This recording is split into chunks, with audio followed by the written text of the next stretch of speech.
तयि सति परमात्मन् मादृशान्मुग्धान्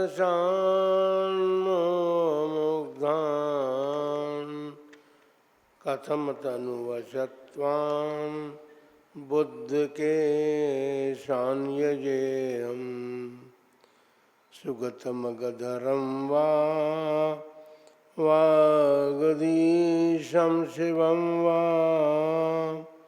जितभवमभिवन्दे भासुरं श्रीजिनं वा।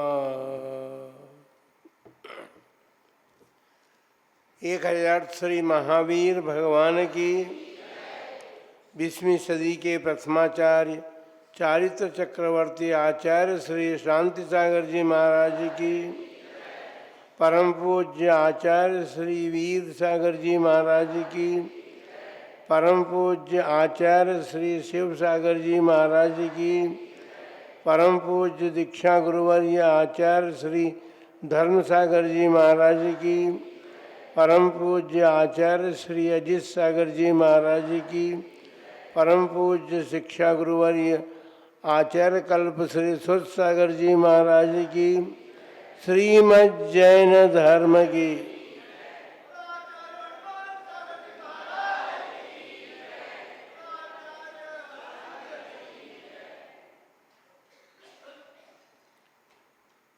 नमोकार महामंत्र में 5 पदों के अंतर्गत दूसरे नमो सिद्धाणम पद पर चर्चा प्रारंभ हो चुकी है कल से।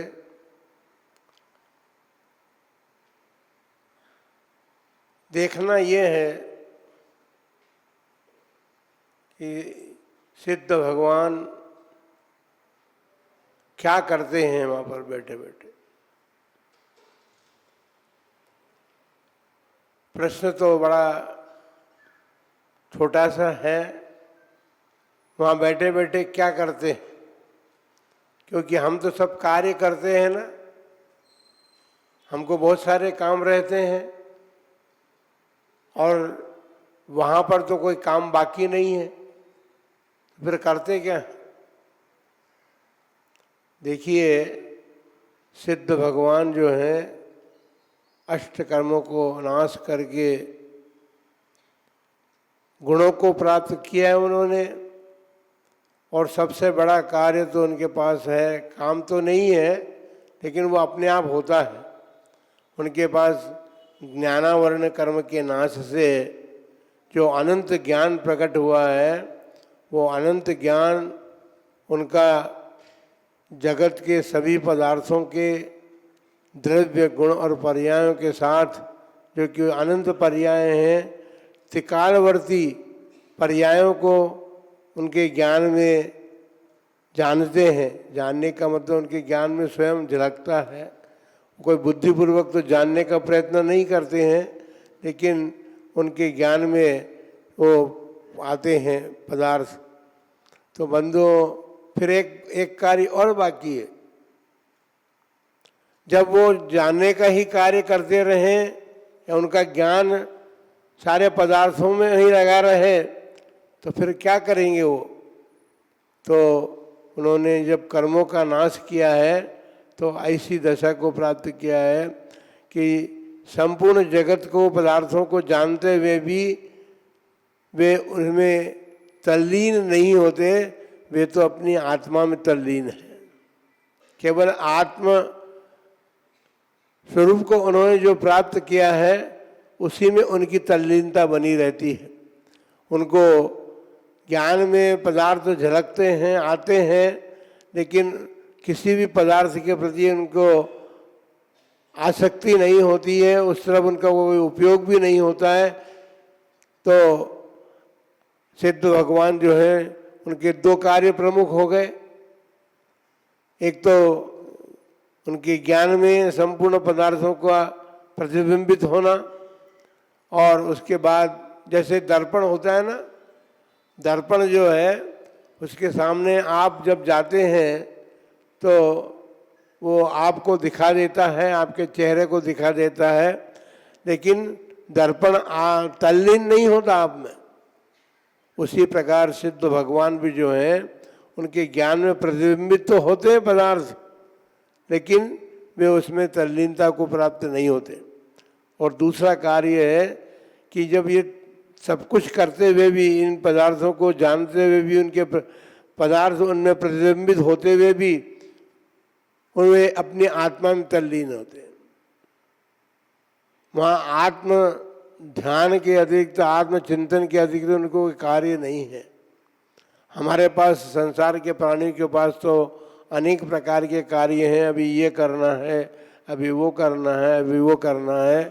तो हमारे भीतर तो अनेक प्रकार की आकुलताओं को लेकर के हम सब कार्यों को करने की इच्छा भी करते हैं और इच्छा ही नहीं पूर्ण करने का प्रयत्न भी करते हैं, लेकिन वहाँ पर ये सब बात नहीं है, क्योंकि जो मोहिनी कर्म है जो हमारे भीतर इच्छा उत्पन्न करता है, वह मोहिनी कर्म उनका सबसे पहले नाश को प्राप्त हुआ था।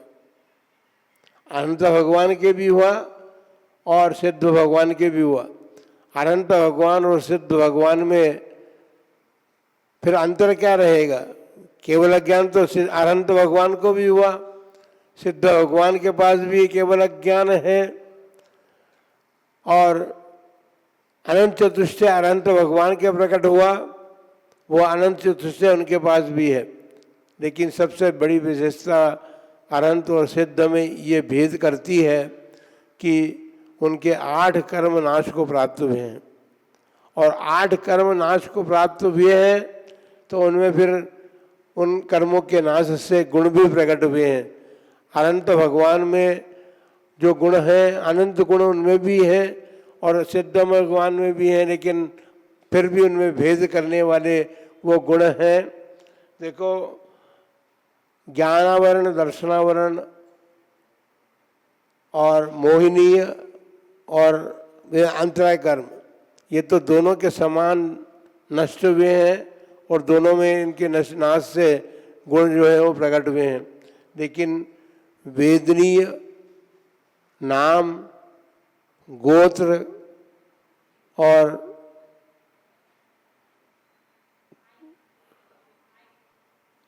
आयु कर्म है ना चौथा, तो इन 4 कर्म के नाश से, क्योंकि अनंत भगवान में तो आयु कर्म था, लेकिन सिद्ध भगवान ने उसका भी नाश कर दिया। वो नाश करके ही तो सिद्धता को प्राप्त किया उन्होंने। तो आयु कर्म जो गया, तो जो 4 कर्म अघातीय कर्म थे, जो आत्मिक गुणों का विशेष रूप से घात नहीं करते थे, उन अघातीय कर्मों का नाश करके उन्होंने अवगाहनत्व और सूक्ष्मत्व, अगुरु लघुत्व और अवयवादत्व, वेदनी कर्म जो है संसार के प्राणियों को बाधा उत्पन्न करता है।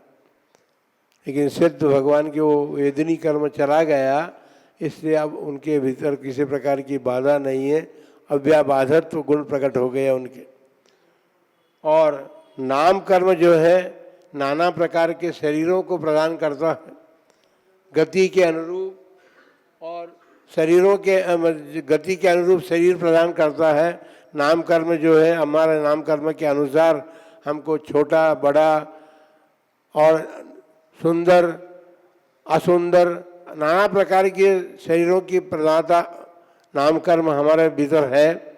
लेकिन सिद्ध भगवान के जो नाम कर्म के समाप्ति हुई तो साथ में शरीर भी समाप्त हो गया उनका, क्योंकि उसमें सूक्ष्मत्व गुण प्रकट हो गया। शरीर के कारण सूक्ष्मत्व गुण हमारा बाधित होता है, और उनका शरीर का भी अभाव हो जाने से सूक्ष्मत्व गुण भी प्रकट हो गया। इस प्रकार अवगाहन आयु कर्म भी चला गया, इससे अवगाहन तो गुण प्रकट हुआ। तो ये याद ध्यान रखने की बात है कि जो 4 अघातीय कर्म थे, घातीय कर्म तो मालूम पड़ गया, उनसे 4 गुण प्रकट हुए, लेकिन अघातीय कर्मों से तो आयु कर्म का नाश होने से अवगाहनत्व गुण, नाम कर्म के नाश से सूक्ष्मत्व गुण, कोत्र कर्म के अभाव में अगुलघुत्व गुण प्रकट हुआ है और वेदनी कर्म के नाश से अव्याबाधत्व गुण प्रकट हुआ है। इस प्रकार सिद्धों में और अरहंतों में इन चार गुणों की अपेक्षा भेद है, क्योंकि ये चार कर्म अरहंत भगवान के शेष थे और इन चार कर्मों का नाश सिद्ध भगवान ने भी नाश को प्राप्त करा दिया। तो उनमें और सिद्धों में इन चार गुणों के कारण विशेषता है। बंधुओं, 8 कर्म जो हैं, तो 8 कर्म के नाश से 8 गुण प्रकट हो गए और 8वीं पृथ्वी को उन्होंने प्राप्त कर लिया। 7 पृथ्वियाँ तो है ही अपनी। कौन सी है 7 पृथ्वियाँ? 7 पृथ्वी कौन सी है? जी, नरक के 7 पृथ्वियाँ है ना, नरक की 7 पृथ्वियाँ हैं और वो है अधोलोक में। अधोलोक में है नरक की पृथ्वियाँ, लेकिन सिद्ध भगवान तो ऊपर की ओर चले गए और वो 8वीं पृथ्वी है जो जिसे सिद्ध शिला कहते हैं। 8वीं पृथ्वी 8वीं पृथ्वी में प्रवेश कर लिया। तो वहाँ 8वीं पृथ्वी में प्रवेश करके उस सिद्ध शिला में प्रवेश होने के बाद फिर भी ऊर्ध्वगमन स्वभाव होने के कारण लोक के अंत भाग कर जाते हैं और वहाँ पर जाकर के वो तनुवात वलय में जाकर के स्थित होते हैं। तो सिद्ध शिला का स्पर्श भी नहीं करते भगवान, ये विशेषता है। सिद्ध शिला का स्पर्श नहीं किया। एक इंद्रिय जीव तो सिद्ध शिला में जाकर के वहाँ रहता भी है, लेकिन सिद्ध भगवान जो हैं उन्होंने सिद्ध शिला का स्पर्श भी नहीं किया। जैसे अरहंत भगवान समोषण में विराजित होते हैं, लेकिन समोषण में विराजित होकर के भी कमलों पर उनका विहार भी होता है, लेकिन उन पर उनका स्पर्श नहीं करते। उसी प्रकार सिद्ध शिला का स्पर्श सिद्ध भगवान भी नहीं करते हैं। बंधुओं, इस प्रकार सिद्ध भगवान हमारे परम आराध्य इसलिए हैं क्योंकि हम सब संसारी प्राणी हैं और हम भी उस अवस्था को प्राप्त करना चाहते हैं। हमारी इच्छा है कि हम भी, क्योंकि संसार के प्राणियों के भीतर जब जिस कार्य की इच्छा उत्पन्न होती है या जो प्राप्त करने की इच्छा होती है उसके लिए प्रयत्न करते हैं, तो हमारे भीतर भी ये इच्छा जागृत होनी चाहिए कि हम भी ये संसार के बंधनों से छूट करके, एक सबसे बड़ी बात वो है कि सीधी भूत हो जाते हैं, अर्थात अत्यंत शांति उत्पन्न हो जाती है। हमारा पास तो शांति मिलती है, शांति ऐसी बात नहीं है, लेकिन हमारी शांति स्थायी बने को प्राप्त नहीं होती। उनकी शांति जो है वो सदाकाल उनको प्राप्त, सदाकाल के लिए प्राप्त भी है और स्थायित्व को प्राप्त होगी। तो ये अरहंत और सिद्धों में अंतर भी है और समानता भी है। इस बात को हमने जानने का प्रयत्न किया। देखिए, 6 आवश्यक क्रियाएं श्रावक की हैं। उन आवश्यक क्रियाओं में विधि का बड़ा महत्व होता है। आप पूजन करते हैं, पूजन की भी एक विधि है और विधि का उल्लंघन हो जाए तो हमको उसका प्रतिफल जो मिलना चाहिए वो नहीं मिलता है। इसलिए विधि पूर्वक पूजन करने से ही हम पुण्य का आश्रय या बंध भी कर सकते हैं और विधि का भी अपने जीवन में बड़ा महत्व होता है।